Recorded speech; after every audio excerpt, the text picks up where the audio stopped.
आणि आता बातम्या सविस्तर. सुरुवातीला दिवसभरातल्या सगळ्या महत्त्वाच्या घडामोडींचा सविस्तर आढावा वेगवान स्वरूपात घेणार आहोत.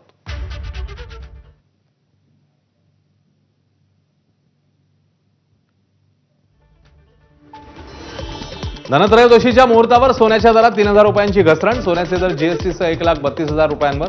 चांदीच्या दरात 8,000 रुपयांची घसरण. चांदीचे दर 1,78,000 रुपयावरून 1,70,000 रुपयावर आल्यानं ग्राहकांना दिलासा. ऐन दिवाळीत गेल्या काही दिवसांचा जर विचार केला तर सोन्याच्या दरामध्ये सातत्यानं वाढ होऊन सोन्याचे दर हे 1,35,000 इतक्या विक्रमी उंचीवरती जाऊन पोहोचलेले होते. आणि त्यानंतर आज धनत्रयोदशीचा मुहूर्त. या मुहूर्तावरती जळगावमध्ये मोठ्या प्रमाणात सोनं खरेदी केली जाते. मात्र वाढलेल्या दरात सोनं खरेदी करायची कशी असा प्रश्न ग्राहकांच्या पुढे पडलेला असताना सोन्याच्या दरामध्ये गेल्या 24 तासात 3,000 रुपयांची मोठी घसरण झालेली आहे. 1,35,000वरून 1,32,000वरती सोन्याचे दर घसरलेले आहे. आणि खरं तर ग्राहकांच्यासाठी हा मोठा दिलासा मानला जात आहे. कारण आजच्या या वाढलेल्या धनत्रयोदशीच्या मुहूर्तावरती एवढ्या दरात सोनं खरेदी करणं ग्राहकांच्यासाठी अडचणीचं होतं. मात्र कमी दरामुळे काही ना काही प्रमाणात तरी सोनं खरेदी करता येईल आणि त्यामुळे आमचा मुहूर्त साधला जाणार आहे असल्याच्या प्रतिक्रिया ग्राहकांनी आपल्याला दिलेल्या आहेत. चंद्रशेखर नेवे, एबीपी माझा, जळगाव. ऐन दिवाळीमध्ये खोबऱ्याच्या दरामध्ये मोठी वाढ झाली आहे. दिवाळीत खोबऱ्याला मागणी वाढल्यानं पुणे, मुंबई, ठाण्यासह राज्यातल्या सर्व प्रमुख बाजारपेठांमध्ये 1 किलो खोबऱ्याचा भाव 500 रुपयापर्यंत पोहोचलाय. दक्षिणेकडील राज्यामध्ये नारळाचं उत्पादन कमी झाल्यानं 4 महिन्यांपासून नारळ तसंच गोटा खोबऱ्याचे भाव तेजीत आहेत. दिवाळीमध्ये फक्त 10 वाजेपर्यंतच फटाके वाजवता येणार आहेत. लक्ष्मीपूजनाच्या दिवशी मात्र मध्यरात्री 12 वाजेपर्यंत फटाके वाजवता येतील. फटाके वाजवताना डेसिबलची मर्यादाही पाळावी लागेल, अन्यथा पोलीस कारवाईला सामोरं जावं लागणार आहे. दिवाळी सणात मुंबईमध्ये मोठ्या प्रमाणात फटाक्यांची आतषबाजी करण्यात येते. लक्ष्मीपूजनाच्या दिवशी तर बेफामपणे फटाके फोडले जातात. पोलिसांनी फटाके वाजवण्यासाठी नियमावली घालून दिली आणि ही नियमावली मुंबईकरांनी काटेकोरपणे पाळावी असं आवाहन देखील पोलिसांकडून करण्यात आलंय. दिवाळीमध्ये आपल्या अंगणात किल्ला बनवायची परंपरा असायची. मात्र आता वेळ आणि अंगण नसलं तरीही संस्कृती आणि परंपरा राखण्यासाठी अनेक पर्याय उपलब्ध आहेत. पुण्यातल्या कुंभारवाड्यात रेडीमेड किल्ले, चित्र, मावळे आणि दिवाळीसाठी लागणाऱ्या अनेक वस्तू बाजारात उपलब्ध आहेत. छत्रपती शिवाजी महाराजांचं शौर्य सांगणाऱ्या किल्ल्यांची प्रतिकृती खरेदी करण्यासाठी बच्चे कंपनी गर्दी करते. दिवाळी आली आहे आणि सगळ्यांच्या घरी याच दिवाळीची लगबग सुरू झाली आहे. आणि लहानग्यांमध्ये आधीच्या काळात किल्ले बनवण्याची लगबग असायची. सगळे माती गोळा करा, विटा गोळा करा आणि सुंदरसा शिवकालीन किल्ला साकारा असं सगळं होतं. मात्र आता टेक्नॉलॉजी आणि मोबाईलमध्ये सगळे गुंतले आणि प्रत्येकांकडे वेळ कमी आहे. त्यामुळे असे रेडीमेड जे किल्ले आहेत ते सध्या पुण्यातल्या कुंभारवाड्यात विकण्यासाठी ठेवले आहे. आपली जी परंपरा आहे, जी संस्कृती आहे ती जपण्याचा प्रयत्न या ठिकाणी करताना दिसत आहेत हे सगळे कुंभारवाड्यातले जे कारागीर आहेत ते. आपण जर बघितलं तर आत्ताच्या काळात सगळ्यांना शाळा असू देत किंवा कामामुळे वेळ मिळत नाही आणि त्यामुळे एवढा मोठा किल्ला घरात साकारता येत नाही आणि तेवढी मोठी घरं, अंगण आत्ता नाही आहेत. त्यामुळे अशा पद्धतीनं छोट्या स्वरूपात का असणार पण ही संस्कृती जपली पाहिजे आणि सोबतच शिवाजी महाराजांची जी शौर्य आहे, जी गाथा आहे ती प्रत्येकाला माहीत झाली पाहिजे. याच पद्धतीनं हे सगळं आपण बघतोय ते हे सगळं मार्केट सजलं आहे. छत्रपती शिवाजी महाराजांची जी गाथा आहे, ती शौर्य आहे, ती सांगितलं जायचं आणि अर्थातच ती मजा वेगळी होती. आता वेळ असो नसो किंवा काहीही असलं तरीही साधारणपणे रेडीमेड किल्ले का असणार हे सगळे पुणेकर आहेत ते घरी घेऊन जाताना दिसत आहेत. आणि सोबतच मावळे आहेत, पणत्या आहेत, ह्या सगळ्याची खरेदी करण्याची लगबग आहे ती पुणेकरांची दिसून येते. कॅमेरामन विजय राऊत सह शिवानी पांढरे, एबीपी माझा, पुणे. तर दिवाळीच्या निमित्ताने बाजारपेठा सजल्या असून सर्वात जास्त गर्दी पाहायला मिळते ती मिठाईच्या दुकानात. अमरावतीमधल्या एका स्वीट मार्टने तब्बल 21,000 रुपये किलो असलेली शुद्ध 24 कॅरेट सोन्याचा वरखा लावलेली गोल्डन फ्लॉवर या नावाने एक मिठाई बाजारात आणली आहे. या व्यतिरिक्त ग्राहकांकरता विविध प्रकारच्या मिठाई उपलब्ध करून देण्यात आल्या आहेत. बदाम, पिस्ता, शुद्ध केसर आणि ड्रायफ्रूट पासून ही गोल्डन फ्लॉवर मिठाई तयार करण्यात आली आहे. शुद्ध सोन्याचा वरखा असलेल्या मिठाईची किंमत 21,000 रुपये प्रति किलो इतकी आहे. मी आहे सध्या अमरावती शहरामध्ये एका स्वीट मार्टमध्ये. या ठिकाणी गोल्डन फ्लॉवर एक मिठाई आहे. दरवर्षी काहीतरी नवीन वेगळ्या पद्धतीनं हे स्वीट मार्ट आपल्या ग्राहकांसाठी करत असतो आणि यावर्षी गोल्डन फ्लॉवर स्वीट म्हणजे सोन्याचा जो वर्क आहे तो या मिठाईला लावलेला आहे. काय वैशिष्ट्य आहे? दरवर्षी तुम्ही काहीतरी अनोखं मिठाई करता, यावेळेस काय केलेलं? यावर्षी आम्ही गोल्डन फ्लावर म्हणून एक मिठाई बनवलेली आहे. त्याच्यामध्ये बदाम, पिस्ता, शुद्ध केशर आणि 24 कॅरेट गोल्डनं बनवलेलं वर्क त्या मिठाईवर लावला आहे. त्याची किंमत यावर्षी आम्ही 21,000 रुपये ठेवली आहे. गोल्डचे रेट यावक्ती वाढले आहे म्हणून किंमत यावक्ती वाढली आहे. खूप चांगल्या क्वालिटीची मिठाई या अमरावती शहराच्या या रघुवीर स्वीट मार्टमध्ये मिळत असते. त्यामुळे ग्राहकांची गर्दीसुद्धा तेवढीच आपल्याला या ठिकाणी पाहायला मिळते. कॅमेरामॅन अमोल देशमुखसह प्रणय निर्बाण, एबीपी माझा, अमरावती. पुण्यामध्ये 89 वर्ष जुन्या मूर्ती चॉकलेट बेकरीत बच्चे कंपनीसाठी चक्क चॉकलेटचे फटाके तयार करण्यात आले. सोबतच चॉकलेटचा किल्ला देखील साकारण्यात आला. दिवाळी म्हटलं की सगळीचकडे फटाक्यांची आणि फराळांची रेलचेल असते आणि जर हेच कर्कश वाजणारे फटाके जर तुम्हाला गोडवा चाखायला देत असेल तर मी सध्या पुण्यातल्या सोमवार पेठेतील 89 वर्ष जुन्या असणाऱ्या मूर्ती चॉकलेट बेकरीत आहे आणि या ठिकाणी आपल्याला अशा गोष्टी दाखवणार आहे ज्या गोष्टी बघून तुम्ही अवाक व्हाल. आपण जर ह्या सगळ्या गोष्टी माझ्यासमोर तुम्ही दिसतायत ते सगळे फटाक्यांसारखे दिसत आहेत.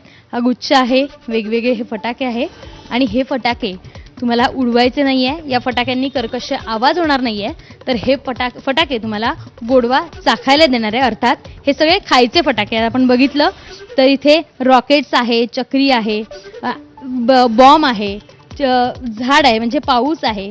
सोबतच हे छोटे छोटे जे बॉम्ब फटाक्यांचे वेगवेगळे जे प्रकार असतात ते या ठिकाणी चॉकलेटच्या रूपात केलंय. कधीपासून हे सगळं सुरू केलं? 88 वर्ष पूर्ण झालेले आहे आमच्या बेकरीला आणि दरवर्षीप्रमाणे आम्ही चॉकलेट बनवत आलो आहे. चॉकलेटमध्ये आमचे ॲसॉर्टेड चॉकलेट आहेत, चॉकलेट गिफ्ट पॅक आहे. हे सगळे चॉकलेटची ही जी फॅक्टरी आहे नवीन नवीन प्रयोग करतायत आणि अर्थातच बच्चे कंपनींना यंदा दिवाळीत खुश करताना दिसते.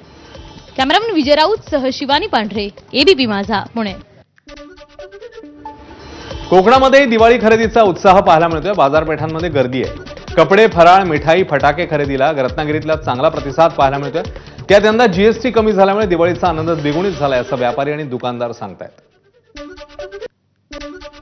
दिवाळीचा सण मोठा, उत्साहाला नाही तोटा. अर्थातच सध्या कोकणात देखील हा दिवाळीचा उत्साह आहे. खरेदीसाठी सध्या मोठ्या प्रमाणात लगबग दिसते. मिठाई, कपडे, फटाके यांच्या खरेदीला प्राधान्य दिलं जात आहे. रत्नागिरी शहरामध्ये जर आपण बघितलं साधारणपणे गर्दी उसळली आहे. शेवटचा वीकेंड आपण म्हणूया, शनिवार आणि रविवार, त्यामुळं स्वाभाविकपणं अगदी ज्या काही गोष्टी दिवाळीसाठी लागणार आहेत, फुलं, फटाके, सजावटीचं सामान असेल, कंदील असेल, कपडे असेल, याला गर्दी होते. मी मिठाईच्या दुकानामध्ये आहे आणि साधारणपणे स्वाभाविकपणे दिवाळी म्हटली की मिठाईला देखील एक वेगळं आणि अनन्यसाधारण महत्त्व असतं. शेठ, मिठाईची मागणी दिवाळीला आपल्या कोकणातनं साधारणपणे कशी आहे?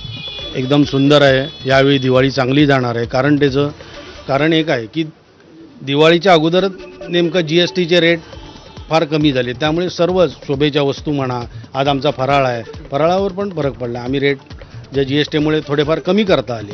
गेल्या वर्षीच्या तुलनेत यावेळी आम्हाला वाटलं होतं की थोडं वाढवायला लागतं, पण GSTचे रेट कमी झाल्यामुळे आम्हाला व्यापाऱ्यांना खूप फायदा झाला आहे.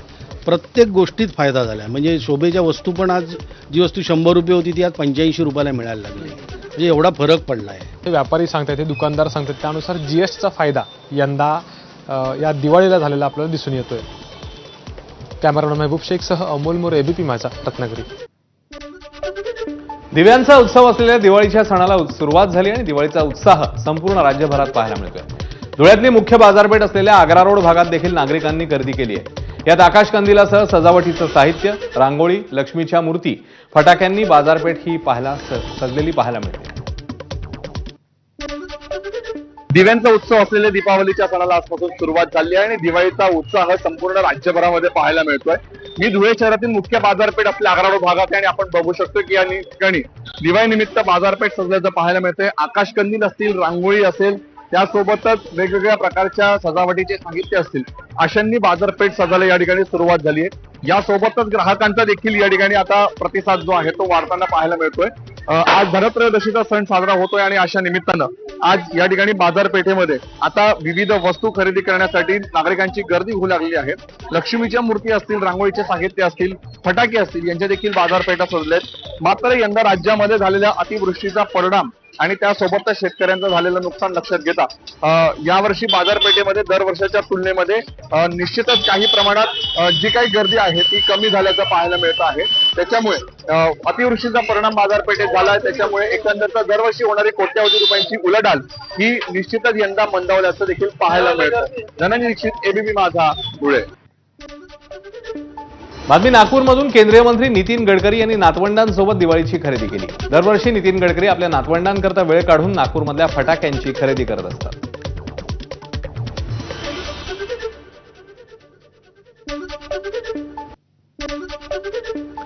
दिवाळी, छठपूजा या सणांच्या पार्श्वभूमीवर विमानाचे तिकीट दर गगनाला भिडले. विमानाच्या तिकिटांची वाढती मागणी पाहता एअरलाईन्सने तिकीट दरामध्ये 3 ते 5 पट वाढ केलेली आहे. साधारणपणे लखनौ मुंबईचे तिकीट 4 ते 5 हजार रुपयांना मिळतं. हे तिकीट आता 25,000 पर्यंत पोहोचले.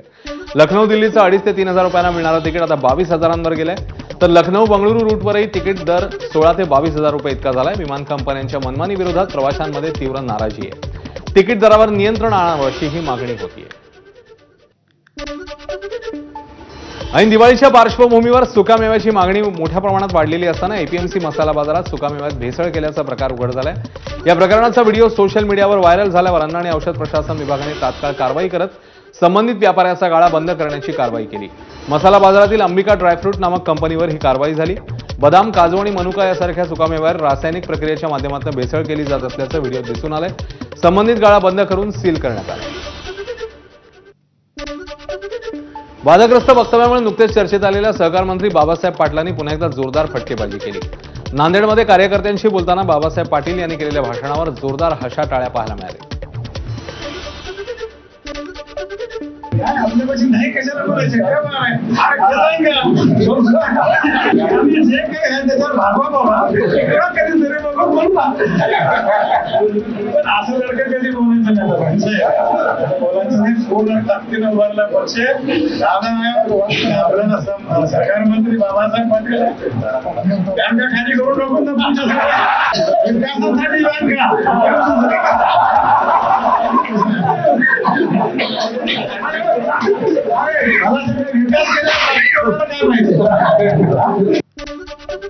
उपमुख्यमंत्री अजित पवार बारामतीच्या दौऱ्यावर होते. या दौऱ्यामध्ये त्यांनी आज विविध विकास कामांची पाहणी केली.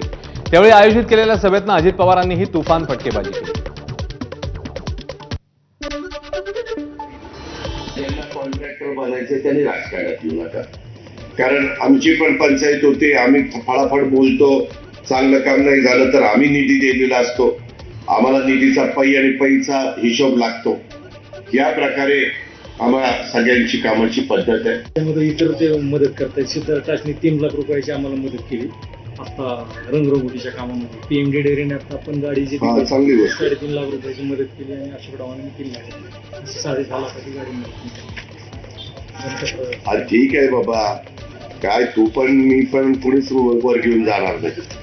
काय आणि पोराबाळांना किती ठेवलं तर त्यांना कमीच वाटतंय. काहीच ठेवलं नाही, काहीच ठेवलं नाही. काय आता जग आणून ठेवा का काही त्यांचं.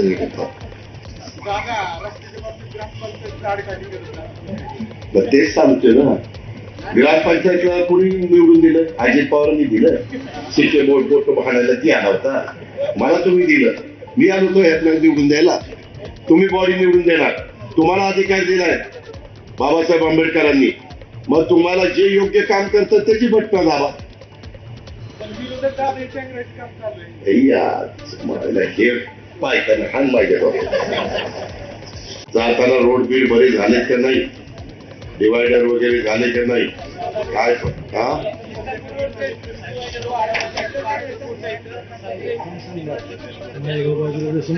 कोण उडी मारते? कुत्र्यांना सांगतो त्याच्यावर.